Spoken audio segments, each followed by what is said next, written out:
নমস্কার বন্ধুরা। আম, আজকের আইপিও স্ট্যাটাস যা দাঁড়িয়েছে, আমি আগের দিনে বলেছিলাম যে সবগুলো আইপিওতে অ্যাপ্লিকেশন করেছি, কিন্তু আনফর্চুনেটলি কোনোটাই লাগেনি এক্সেপ্ট মমতা মেশিনারির এক লট লেগেছে। এটা আমি দুটো করেছিলাম। তো এই লিস্টিং গেন ভালো এক্সপেকটেশন করছি। মোটামুটি জিএমপি যা চলছে তাতে ডবল হওয়ার সম্ভাবনা আছে। আর আজকে আমি এটা করলাম ইউনিমেক অ্যারোস্পেস। এটা আমি কিন্তু আর আপাতত কোনো আইপিও নেই বলে 4 লট করে দিয়েছি। যাও, যদি 4 লটের মধ্যে একটা লট লাগে, এই পর্যন্তই আর কি।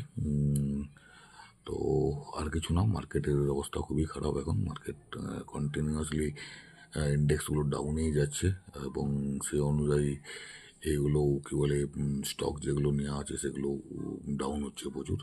তো এই মোমেন্টে নতুন কোনো বাই সেল করার রেকমেন্ডেশন আমি দিচ্ছি না বা দেবও না। এগুলো আপনারা আপনাদের